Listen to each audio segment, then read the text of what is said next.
Hello friends, Roma kitchen में आपका स्वागत है। आज हम बनाएंगे साबूदाना पनीर की कचौड़ी, जो बहुत ही कम तेल में बनकर तैयार हो जाती है और खाने में भी बहुत टेस्टी है। तो चलिए उसको बनाना शुरू करते हैं। मैंने यहाँ पर लिया आधा कटोरी साबूदाना, जिसको मैंने 3 से 4 घंटे के लिए पानी में भिगो दिया था और फिर इसको 2 से 3 बार पानी में अच्छे से धुल लिया था। ये देखिए, ये अच्छे से फूल गया है। अब हम इसको मिक्सी जार की सहायता से महीन पीस लेंगे। अब हम एक बर्तन में 2 मीडियम साइज के उबले हुए आलू लेंगे, जिनको मैंने कद्दूकस कर लिया है। ध्यान रखिएगा, इनको हम ठंडा करके ही कद्दूकस करेंगे। अब हम इसमें डालेंगे साबूदाना का पेस्ट, जिसको मैंने मिक्सी की सहायता से पीस लिया था। अब इसमें आधा कटोरी चावल का आटा डालेंगे, 2 छोटी चम्मच दही। एक बात का ध्यान रखिएगा, दही ज़्यादा खट्टा नहीं होना चाहिए। अब इसमें मिलाएंगे थोड़ी सी काली मिर्च, आधा छोटी चम्मच चाट मसाला, आधा छोटी चम्मच भुना पिसा जीरा, नमक डालेंगे स्वाद अनुसार, 2 बारीक कटी हुई हरी मिर्च और थोड़ी सी बारीक कटी हुई हरी धनिया। अब इसमें थोड़ा थोड़ा पानी डालकर इसका एक पेस्ट तैयार कर लेंगे। इसको हमें ज़्यादा पतला नहीं करना है, पानी हम इसमें थोड़ा थोड़ा करके ही मिलाएंगे। इसको अच्छे से मिक्स कर लेंगे ताकि सभी चीज़ें आपस में अच्छे से मिल जाएं। मिक्सचर को हम ना बहुत ज़्यादा पतला और ना बहुत ज़्यादा गाढ़ा रखेंगे। मिक्सचर हमारा तैयार है। अब इसको 10 मिनट के लिए ढककर रख देंगे। अब हम एक प्लेट में कद्दूकस किया हुआ 150 ग्राम पनीर लेंगे, एक बारीक कटा हुआ मीडियम साइज का प्याज, एक बारीक कटी हुई हरी मिर्च, थोड़ी सी बारीक कटी हुई हरी धनिया, थोड़ी सी पिसी हुई काली मिर्च, आधा छोटी चम्मच भुना पिसा जीरा और स्वाद अनुसार नमक डालकर इन सबको अच्छे से मिला लेंगे।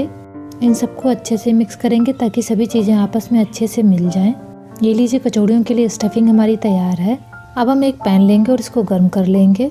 पैन हमारा गर्म हो गया। अब इसको ऑयल से ग्रीस कर लेंगे। अब हम इसमें मिक्सचर रखेंगे। मिक्सचर को हमें ना ज़्यादा मोटा ना ज़्यादा पतला फैलाना है।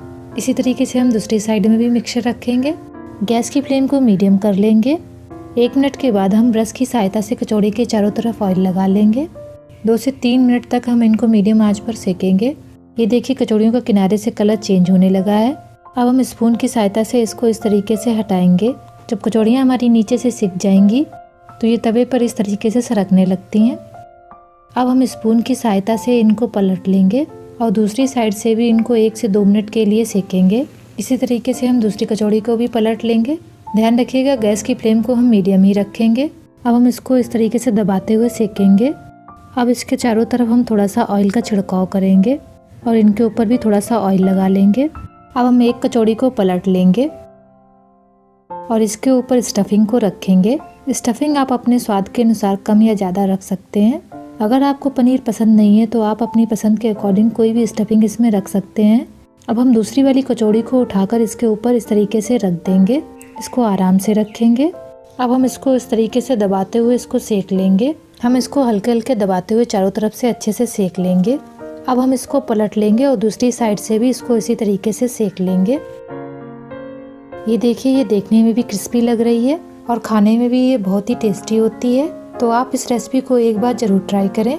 आप इसको सॉस और चाय के साथ सर्व करें। तो अगर आपको मेरी रेसिपी पसंद आए तो प्लीज़ इसे ज़्यादा से ज़्यादा लाइक और शेयर करें।